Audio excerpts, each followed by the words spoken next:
Hi, I'm David Magnitsky. Glad to welcome you to this edition of Nourishment at Noon. I was playing with some different techniques, which didn't work out too well, but we're going to try something a little different today. We at least changed the location. I'm back here at my home office. We lovingly call it the Man Shack. And I'm here for A, change, but B, there are a couple things I wanted to show you up here. One is a book by one of my favorite authors, N.T. Wright, called The New Testament in Its World. But if you look at the bookmark, you can see that I got a long way to go on this book. Got another book here that I keep up in the Man Shack. It's a big biography of one of my heroes, Winston Churchill. But if you look at the bookmark, not making too much progress on that one either. You know, there were a lot of things I thought I would get done during this pandemic, and I haven't quite gotten a lot of them done yet. It reminds me that people can make use of this time. There are people I know that have kind of gone all Marie Kondo on their house and they've cleaned out everything during this time. Others perhaps have painted a room that they have never gotten to before. Others have cleaned closets. I think our house is pretty well swept out and re-swept out again. There are lots of things you can do. Others, I think, had lofty goals like I did. They were going to finish some giant tome, some large book. Perhaps others wanted to learn a new language. Well, I want to say two things about that. One is relax. You don't have to write the great American novel during this pandemic while you're at home. You don't have to change the world from where you're sitting. You don't have to rearrange in the house and fix everything. But I also want to tell you, you can do something during this crisis. I want to talk with you this morning about a verse that grabs my attention.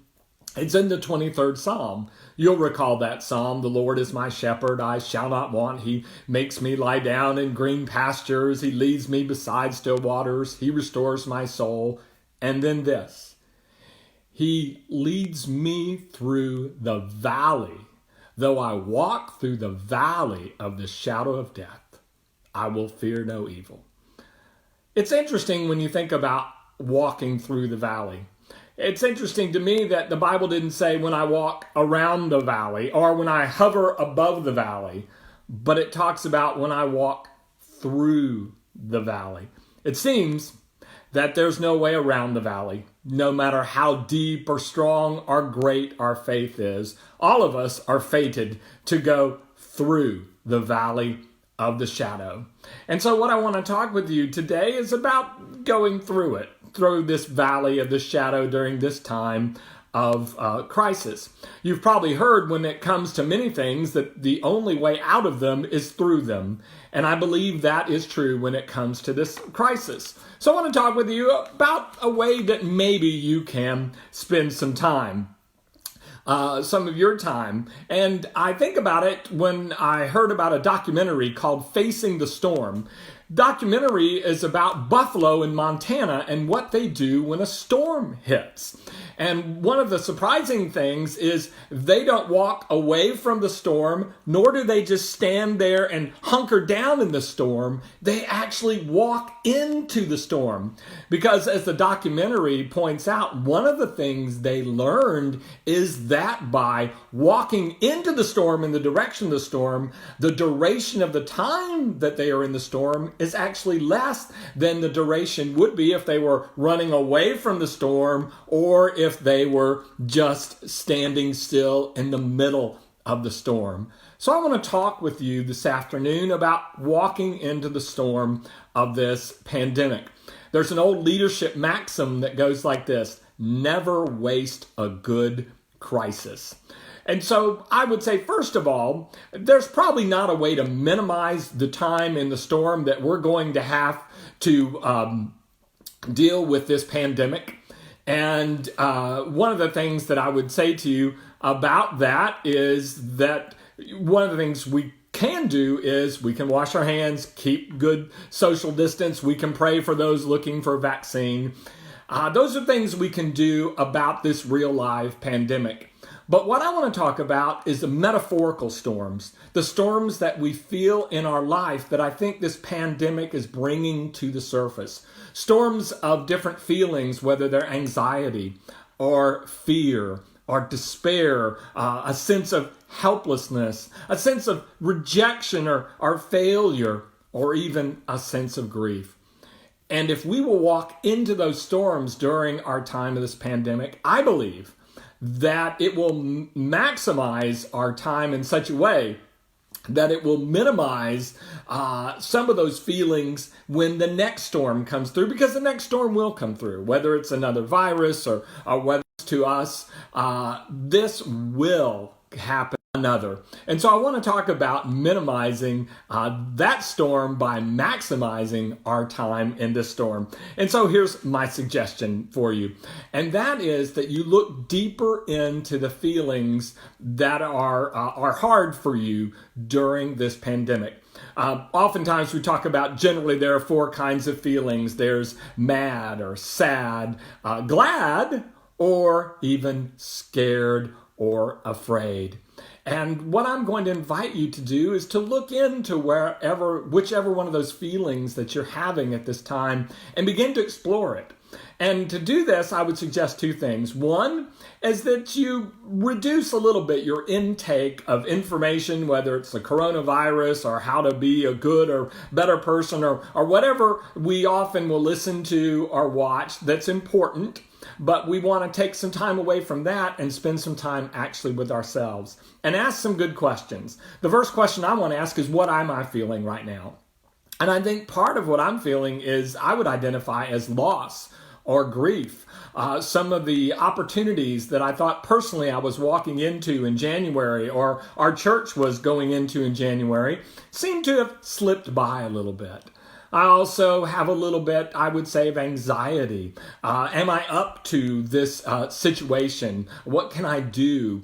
Am I doing enough? Am I doing the right things? Will history judge that I've actually done the wrong thing? So I need to ask myself, what am I feeling? Why am I feeling those feelings? Then I go into my inner toddler. Do you remember the toddler phase where you tell them to do something, their response is, why? You give them an answer and their response is, why? You give them an answer to the answer to the why.